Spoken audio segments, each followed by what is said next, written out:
पश्चिम बंगाल से एक बहुत बड़ी खबर आ रही है कि ईडी की छापामारी के बीच में ममता बनर्जी प्रदीप के ऑफिस में जाती है और वहां से फाइल उठा के लाती है और फाइल उठाने के बाद जब वो बाहर आती है तो अमित शाह पर खूब गरजती है। वो कहती है कि देश का रक्षा तो कर नहीं पा रहे, आए हैं बंगाल में। और हमारे साथ रमनीक है, हम पूरा मामला जानते हैं कि आखिर क्या कुछ चल रहा है अभी पश्चिम बंगाल में। दरअसल पश्चिम बंगाल में जो वहाँ की गवर्नमेंट है उसकी सहायक संस्था आईपैक है, जिसको कि पश्चिम बंगाल सरकार ये कहती है कि उनका डिजिटल मीडिया का सपोर्ट है। जैसे कि सारे जगह आप देखती होंगी कि सारे लोगों का एक डिजिटल टीम होता है, एक कैंपेन टीम होता है, और आईपैक तो सबसे मशहूर भारत की टीम है जो कि फाउंडेड बाय प्रशांत किशोर है, इस वजह से भी जानी जाती है। और को फाउंडर उसके जो हैं प्रतीक जैन हैं, जो कि अभी आईपैक को देख रहे हैं। वो तब जब प्रशांत किशोर ने अपनी एक पार्टी बना ली और वो पॉलिटिकली इन्वॉल्व हो गए। अच्छा, मामला ये है कि अभी ईडी का जो है वो रेड चल रहा है वहाँ, और ईडी का आरोप है, ईडी का ऐसा मानना है कि वहाँ कोल से रिलेटेड एक मनी लॉन्ड्री का केस जो है वो पश्चिम बंगाल सरकार को कटघरे में खड़ा करती है, जिसको लेकर के ईडी वहाँ रेड कर रही है। इसी बीच हम सब देखते हैं कि पश्चिम बंगाल की जो मुख्यमंत्री हैं ममता बनर्जी, वो वहाँ पहुँचती हैं। वहाँ जाकर के एक ग्रीन कलर की फाइल जो है वहाँ से उठा के ले आती हैं।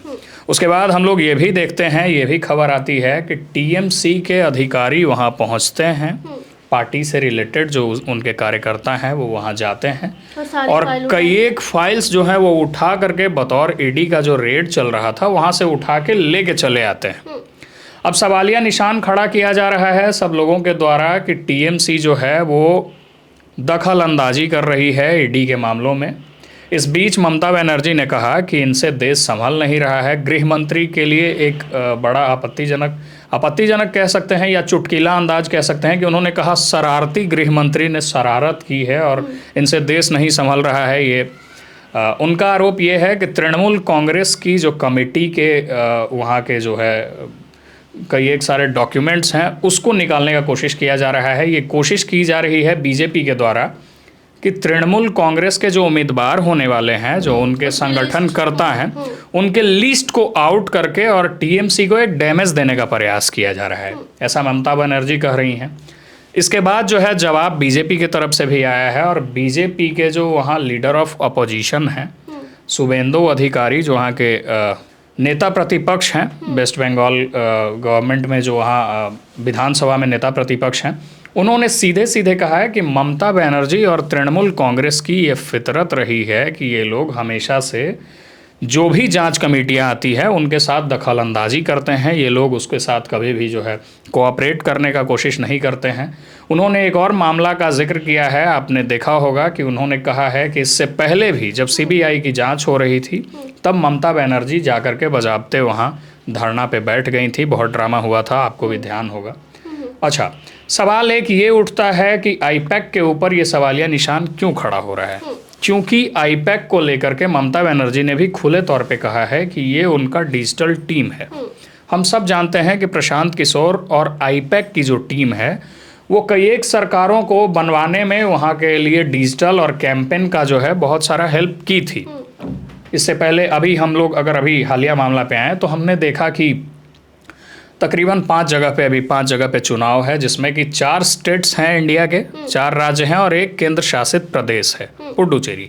उसके अलावा असम हो गया, केरल हो गया, तमिलनाडु हो गया और वेस्ट बंगाल हो गया। ये चारों जगह जो है वो चुनाव होने वाला है। मई में माना जा रहा है कि मई में चुनाव होने जा रहा है, अप्रैल या मई में पश्चिम बंगाल में। अच्छा, इसमें दिलचस्प चीज़ ये है कि आईपैक जो है वो इन चारों में से 2 जगह गवर्नमेंट बनवा चुकी है, जो कि अभी एंटी बीजेपी है। मतलब बीजेपी के अलावा, मतलब एनडीए के अलावा 2 जगह गवर्नमेंट बनवा चुकी है। पहला तमिलनाडु, दूसरा पश्चिम बंगाल। दोनों जगह जो है एनडीए की सरकार नहीं है और दोनों जगह आईपैक जो है वो एक अहम भूमिका अदा किया है सरकार बनवाने में। आईपैक अभी तक पश्चिम बंगाल में जो है इन्वॉल्व है।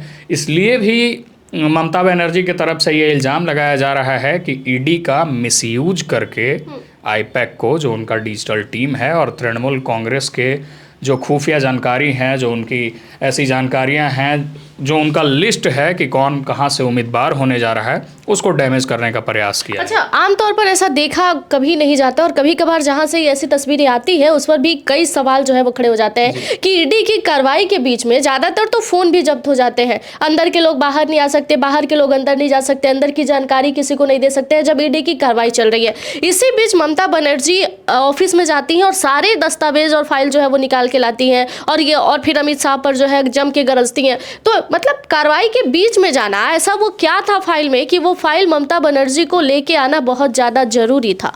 सवालिया निशान तो खड़ा होता ही है। सवालिया निशान इसलिए भी खड़ा होता है कि जब कोई वहाँ कमेटी बैठी हुई है, जब कोई वहाँ जांच चल रहा है, इस बीच बतौर मुख्यमंत्री वहाँ प्रवेश करके जाना, जब आपको कटघरे में खड़ा किया गया है, ऑब्वियस है कि उनके ऊपर जो है ये इल्ज़ामात रहे हैं, तभी उनको लेकर के ये जांच चल रही थी।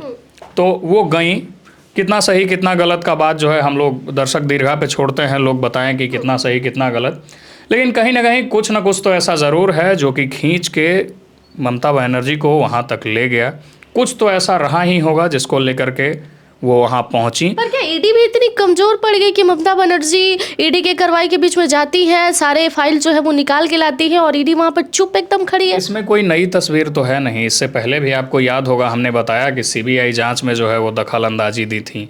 प्रशासनिक का एक ऐसा घटनाक्रम हुआ है जिसमें कि पूरी मजबूती से जाकर के वहाँ तृणमूल कांग्रेस के कार्यकर्ता लोग अपना बात मनवाते हैं। तो ये कोई पहली चीज़ नहीं है। ऐसा ट्रैक रिकॉर्ड वहाँ रहा है तृणमूल कांग्रेस का कि वो लोग प्रेशर पॉलिटिक्स और प्रेशराइज्ड वे में चीज़ों को मनवाने के लिए जाने जाते हैं। आगे क्या होने जा रहा है हमको नहीं पता, लेकिन अभी इतना ज़रूर पता है कि तृणमूल कांग्रेस ने दखल दी है और ईडी जैसी संस्था जब घुटने टेक सकती है तो उस राज्य की स्थिति को भी जो है देखा जा सकता है कि वो बीजेपी पर भी आरोप लगा रही है। वो कह रही है कि बीजेपी ही करवा रही है, क्योंकि अन्य राज्यों में भी जब आप देखते हैं कि जब चुनाव नज़दीक होता है तो ईडी सीबीआई की छापेमारी जो है ये लोग शुरू करा देते हैं विपक्षियों पर, ताकि विपक्ष जो है वो कमज़ोर हो जाए। चुनावी सरगर्मी के बीच अपोजिशन जो है वो लीडिंग गवर्नमेंट के ऊपर में क्वेश्चनिंग तो खड़ा करती ही है, और जिसका कि सेंट्रल में सरकार है और ये लोग अपोजिशन है बोलते ही हैं। अब हम आपको बिहार का मामला याद दिलाते चलें कि SIR के मामला को लेकर के कितना बखेड़ा बिहार में खड़ा हुआ। राहुल गांधी बिहार आए, ये लोग जो हैं वोटर अधिकार यात्रा चलाया, बहुत कुछ हुआ। उनका भी ये इल्ज़ाम है, तृणमूल कांग्रेस का भी इल्ज़ाम है कि पहले तो SIR के ज़रिए जो है उनके वोटर्स का नाम काटा जा रहा है, उनको वोट देने से रोका जा रहा है, और उसके बाद जब उनकी इसमें तो कहीं कोई दो मत नहीं है कि Trinamool Congress clear cut government बनाते आ रही है। इस बार की बात को छोड़ दें तो बनाते आ रही है। पिछले बार भी बड़ा लहर बयार सब कुछ था बीजेपी का, बावजूद इसके तृणमूल कांग्रेस इजली वहाँ गवर्नमेंट बनाई। ट्रिपल डिजिट में भी बीजेपी नहीं पहुँच पाई। तो ऐसा तो होता ही है, क्वेश्चनिंग्स तो होते ही हैं। कौन किसके लिए काम कर रहा है ये बात और है, लेकिन अपोजिशन कई एक सवालिया निशान खड़ा करते रहा है। चाहे वो चुनाव आयोग को लेकर के बात कर लें, चाहे वो ईडी को लेकर के बात कर लें, चाहे वो सीबीआई को लेकर के बात कर लें। बिहार में आरजेडी के लोगों का कहना ये रहा है कि सीबीआई और ईडी जो है वो केंद्र सरकार के इशारे पे काम करती है। क्या सही क्या गलत नहीं पता। सेम जो है वो पश्चिम बंगाल से भी एक क्वेश्चनिंग खड़ा किया जा रहा है। चुनाव आयोग को भी लेकर के सवालिया निशान खड़ा होते ही हैं। अब तो जो है सुप्रीम कोर्ट तक पे सवाल उठ जाता है। आपने देखा होगा कि बीजेपी के MP हैं गोड्डा से निशिकांत दुबे, उन्होंने सुप्रीम कोर्ट पे ही सवालिया निशान खड़ा कर दिया था। तो ये स्थितियां हैं, ये प्रजातंत्र में स्थिति बनती है कि लोग। तो देखिए, पश्चिम बंगाल से जिस तरीके की तस्वीरें आ रही हैं कि ईडी के कार्रवाई के बीच में ममता बनर्जी ऑफिस में जाती हैं और तमाम फाइल जो है वो उठा के लाती हैं, फिर उसके बाद ऑफिस के कुछ कार्यकर्ता भी जाते हैं, वो भी फाइल उठा कर लाते हैं और गाड़ी में रख देते हैं, लेकिन एक ग्रीन कलर की फाइल जो है वो ममता बनर्जी अपने पास रखती है जब ऑफिस से लेके आती है, और उसके बाद मीडिया को संबोधित करते हुए अमित शाह पर खूब गरजती है। उसके बाद लोग ये सवाल खड़ा कर रहे हैं कि ईडी की कार्रवाई के बीच में आखिर ममता बनर्जी ऑफिस में क्यों गई, और फाइल में ऐसा क्या था कि उनके लिए वो बहुत जरूरी था और ईडी के हाथ वो नहीं लगना था। तो इस खबर पर आपका क्या राय है, कमेंट सेक्शन में जरूर बताइएगा। बाकी की तमाम जानकारियों के लिए जुड़े रहिएगा हमारे साथ।